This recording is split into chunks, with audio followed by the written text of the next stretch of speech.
What's up, guys? Welcome back to the channel. In today's video, we're going to be going over a bunch of tips to help you not suck at Battlefield 6. This is going to be the start of a tips and tricks series on this channel surrounding Battlefield 6, so if you like seeing that sort of stuff, hit the sub button and of course hit the like button so the YouTube algorithm knows what's up. In today's video, we're going to be going over multiple different settings that will help you and your gameplay.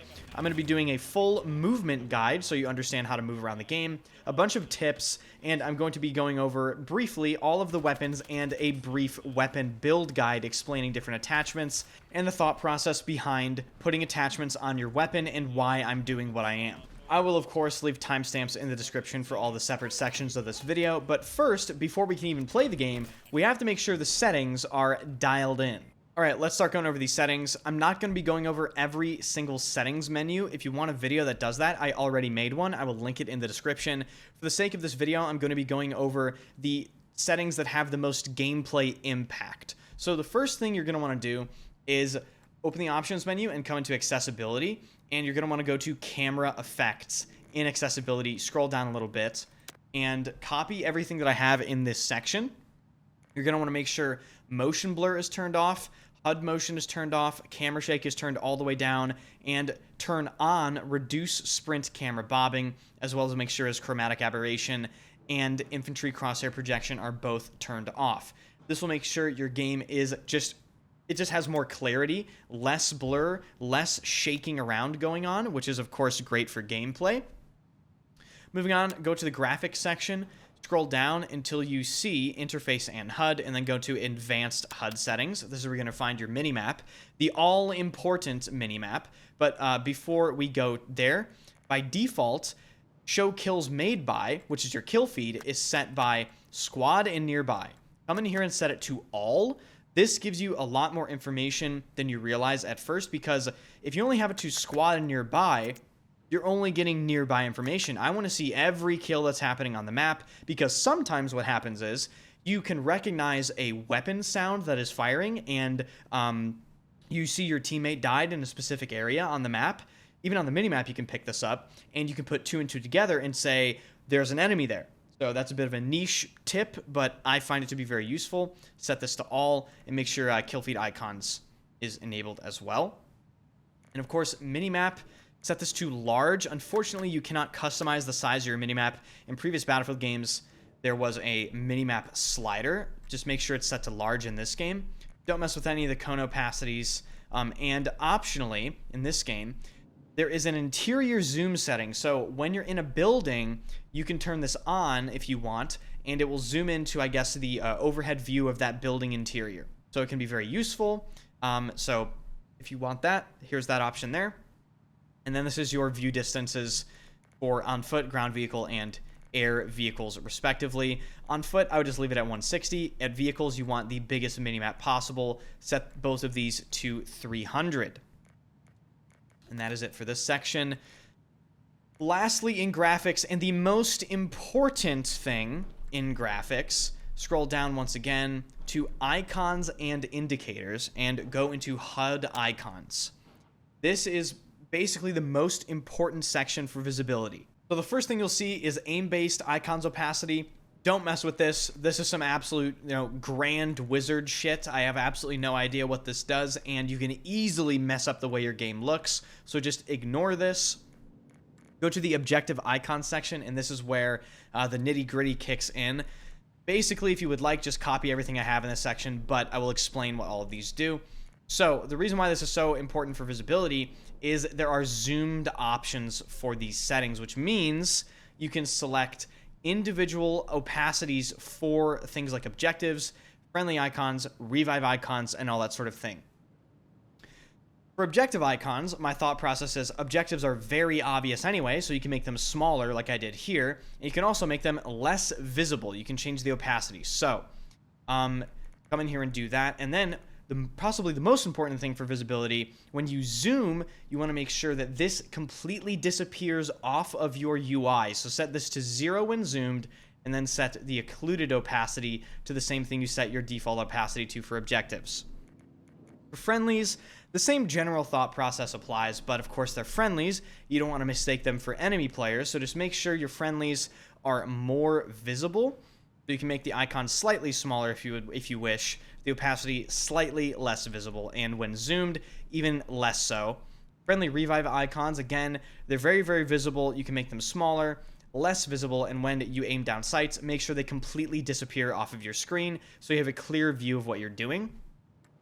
Moving on to squad, copy what you have for friendly exactly to your squad, or else your squad and friendlies will look mismatched. So copy all of these to this section here.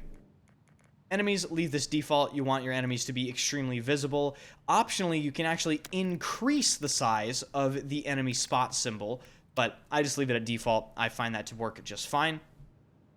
Neutral icons, this is something like a neutralized flag or an unmanned machine gun.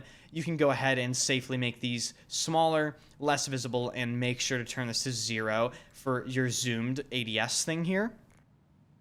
And lastly, in the section for pings, pings are very important. Your teammates are trying to give you information, so make sure it's visible, but also make sure it's not in the way.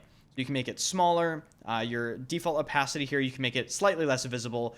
And when you zoom, still have it be visible, but make sure you can actually see what you're shooting at, right? So I wouldn't turn it all the way down to 0. Have something like, around 25 to 40-ish range for that. And that is going to do it for the settings. Now we're going to move on to the full movement guide in this here shooting range, okay? Battlefield 6's movement is fairly simplistic, but over my playtime over the past few days, I have learned some more advanced things. I'll just start by going over the basics. You obviously move around the game with WASD or just with your movement stick on controller. There is no tac sprint in Battlefield 6, so there is only one sprint speed you have to worry about. And a fan favorite from Battlefield 5, there is crouch sprinting in this game, as you can see here. In terms of other things I brought back from Battlefield 5, there is supine, or at least I think this is called supine. You can correct me in the comment section. You can basically prone on your back, and in this game, you can prone pretty much any direction. You can even dive. So to execute a dive, sprint, and then hit your prone key, and you will dive.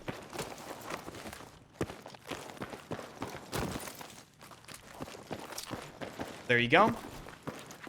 Other things they carried over from Battlefield 5 is if you're falling from a very high distance, and let's say you don't want to take fall damage, as soon as you hit the ground, you can hit your spacebar or your crouch key to execute a combat roll, which will mitigate fall damage and potentially save your life in the game, actually.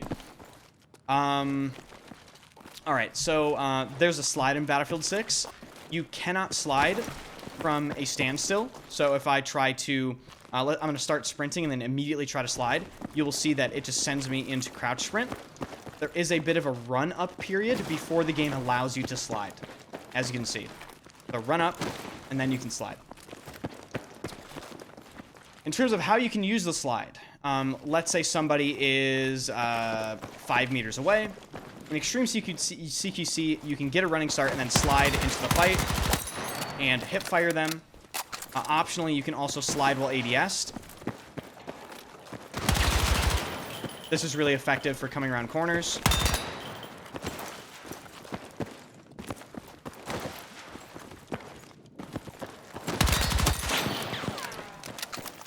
Other things you can do with the slide is it can help you gain or maintain momentum. For instance, if there's a down slope, like on a hill, you can slide down. As you can see, I just did it off this little table here.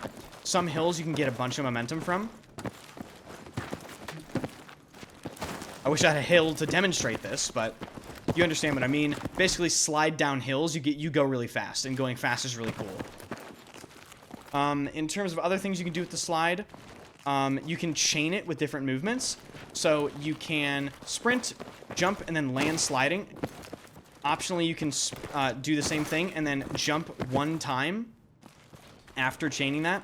So sprint, jump, land sliding, and then jump one more time. You can jump peek in this game, but as you can see, the ADS sway is atrocious, which really hinders this movement. Thankfully, the developers have already said they're going to be toning down this ADS sway.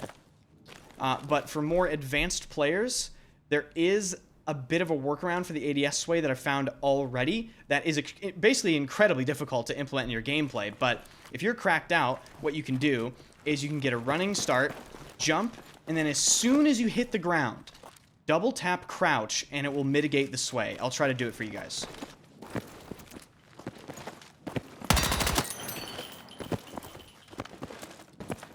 So that was the default sway. Here's the mitigated sway. Default sway. Mitigated sway.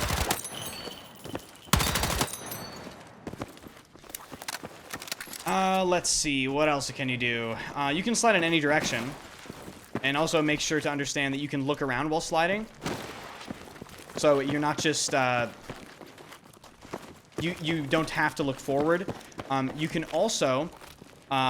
get a running start, land sliding backwards. There we go. Oh, and I can't do it in the test range, but if you want to run super fast, pull out either your defibrillators or your knife, and you will run almost at Battlefield 4 sprint speeds. Be careful, though, because you can get caught out while rotating with your knife out, and that's like getting caught with your pants down, which is really bad. One thing that I wanted to cover is just walking around, like I'm doing right here, with hip fire, is incredibly strong in close quarters in this game. You might think, oh, you know, you're not really doing anything. Well, because the hip fire is so strong, you can peek things really quickly and really accurately with your hip fire here. And of course, you can throw crouching in there as well. I would recommend having a hold to crouch bind and spacing your crouches out in a way that you're not spamming it. So don't do like this with your crouches, right? That will get you penalized. If you know, go up, down, up, down, up, down, up, down, like this, space your crouches out, you can get a lot more crouches in, and your hitbox is moving more, which makes you harder to hit.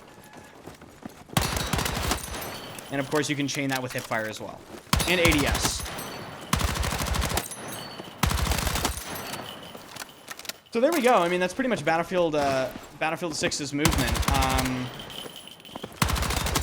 Practice these mechanics, particularly the anti-sway land, and I think you guys will, you'll probably shit on me in the game, honestly. You'll probably just destroy me with all these tactics I've exposed now. But now, we're going to be talking about, briefly, all the weapon types in Battlefield 6, and how to go about building your weapons and the thought process that I utilize. Alright, so for weapons, I'm going to give you guys some standout weapons for every single weapon category, and then I'm going to go into my thought process for putting attachments on weapons in this game. So for the assault rifle category, the standout weapons to me so far are the AK-4D, Cord, NVO, and L85A3. I've seen friends play with it. It's actually really fucking good. I just don't have it right now, unfortunately. And then also the B36A4. There you go. Carbine, M4A1, M277, M417A2, SG553R. These guns are so good. SMG, basically all the SMGs are great. Just be careful using the SCW-10 and the KV-9. They both have tiny magazines, so your positioning has to be perfect, or else this weapon will punish you heavily. And be careful using the P90. It takes up half your fucking screen. So just be careful. The developers need to address the view model of that weapon. If DICE developers watching this video, DICE, please fix. LMGs. The DRS is a great LMG. It's basically an assault rifle LMG. Using this on support feels fantastic. Super accurate, low recoil. And then another standout for me is the M250. This weapon, I think, retains a 4-shot kill to over 100 meters. So there's basically no damage drop-off. It's very good. Moving on to DMRs, the standout to me is the SVK. This is a 2-shot body shot across the entire map. Sniper rifles, bolt actions specifically, just kind of pick your poison. But all of these weapons are great. It's just a matter of what bolt action you want to use. Same with shotguns. All of these are going to be really effective within CQC. Now, in terms of how I think about building weapons, I guess I'll just use my SG553R here.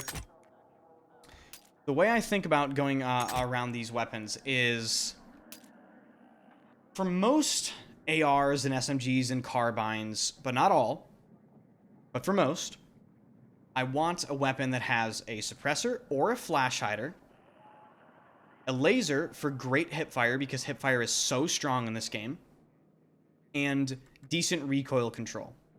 Okay? That's the general gist of things. The most important aspect of this, in my opinion, is by far having a suppressor or a flash hider on your weapon. Reason being is right now, suppressors and flash hiders change the entire way the game plays right now. It makes sure you are taken off the minimap while you shoot your weapon, and you don't have a giant spot symbol appearing above your head while you're shooting your weapon. Basically, it makes you way harder to locate, and this heavily changes the gameplay of Battlefield 6. So, suppressors or flash hiders, try to fit these into your build. Specifically, if you're going to use a suppressor, use the lightened suppressor because this also gives you recoil control. So it kind of acts as a muzzle brake that takes you off radar, which is great. I mentioned hipfire is super strong. Obviously, hipfire is better on certain weapons than others, but in general, you're going to want to have at least a green laser, right? The 10-point green laser. If you can fit a better laser and you're happy with your build, you can go for, one of the better lasers here, either the 20-point blue laser or the green laser. If you like the 20-point blue laser, just keep in mind, this does actually increase your ADS accuracy while moving. So if you have a weapon that's pretty inaccurate, equipping a blue laser can really help. Let's see. In terms of grips here, I like the full angled grip on quite a few weapons. Moderately reduces recoil, improves weapon draw speed, increases ADS speed at the cost of ADS accuracy while moving. It's not a noticeable difference, but if you're going to use a grip that reduces ADS accuracy while moving, this is going to be the one to use. Now, there are some weapons where you're going to have a different thought process, obviously, just based on what type of weapon it is. Like, I'm not going to build a KV-9 like I'm going to build a assault rifle, right? And in terms of ammo types, the AK-40 is a great example of ammo types mattering a ton. So if we come in here, you can see that I have, a laser, and I have my suppressor on, but another attachment for inaccurate weapons, or weapons you want to make more accurate that you need to pay attention to, is the heavy barrel. So, improves firing accuracy over extended periods. Basically, what this means is it reduces your spread while you're trying to full auto. So, heavy barrels matter a shit ton. And for this weapon in particular, hollow point ammunition matters a shit ton. Why is that the case? This guy's 10 meters away. With hollow point, it's a 2-shot headshot, and that guy's 100 meters away. And that's a 3-shot headshot. Now, if I come in here and remove hollow point and then do the exact same test, you can see at 10 meters, he becomes a 3-shot headshot instead of a 2-shot headshot. And for weapons like this with low RPM, it matters a lot. So, TLDR, every weapon has different requirements. You're just going to have to build your weapon based on, I suppose, its needs. Some weapons are going to require more recoil control. Some weapons are going to require less. That goes for everything like hipfire and bullet velocity, all that sort of stuff. Suppressors and flash hiders are amazing. I think they're must pick right now. Hipfire is extremely strong right now. Try to fit a laser in your build, and on certain weapons, hollow point ammunition can really change the damage model of your weapon in a massive way. So now that we have all that out of the way, we can move into more miscellaneous tips that are still incredibly important. Number 1, be sure to spot enemies by hitting Q or whatever the mark button is on controller. This marks enemies for your teammates on the minimap and makes them way more visible just so people can shoot them easier. This is an essential part of Battlefield, and it really helps everybody on your team. Number 2, look at your minimap. Your minimap is your best friend in this game. I cannot emphasize that enough. It will help you so much in your gameplay to information gather. You can even plan a route, get the jump on a few enemies. The possibilities are endless. Look at your minimap. I really cannot stress that enough. Another thing that I cannot stress enough, if you are playing medic in this game, if you charge your defibrillator, you revive your teammates at full HP. I see a lot of people running around just tapping people that are downed to revive them, and they don't realize that they're reviving people at half health. If you can, be sure to charge your defibrillator up all the way, and another thing that I'll say is not every revive is a good revive. If you can't get the revive in a safe way, just don't go for it. A lot of the time, if you miss out on getting 1 or 2 revives, you can get that much value back just by killing 2, 3, 4, 5, 6 enemies in return. So don't just run around randomly reviving people at 50 HP, running in the open without throwing any smokes. Try to make sure you're going for smart revives, and if you can, throw in the defibrillator charge to revive people at full health. Onto a combat tip. I mentioned this in the weapon section, but hip firing your weapons in this game is incredibly fucking good. It is actually deceptively good in this game, so be sure to utilize hip fire in your CQC ranges. You will be getting more kills as a result. Sometimes when you aim down sights, it can just make the CQC fights feel a little wonkier. So definitely utilize hip fire in your gameplay. And last but certainly not least, at some ranges with your weapon, you're absolutely going to need to burst fire or even tap in order to hit consistent shots. This is because of Battlefield's weapon mechanics. So if you are just full autoing at distance and you're wondering why your bullets are going everywhere, it is because you aren't burst firing or you aren't tap firing. But that is going to do it for this video. If you enjoyed, be sure to subscribe to the channel. I'll be putting out a lot more in this tips and tricks series. If you guys are interested in that, I'll have a full playlist. Be sure to hit the like button and let me know what type of tips video you want to see next.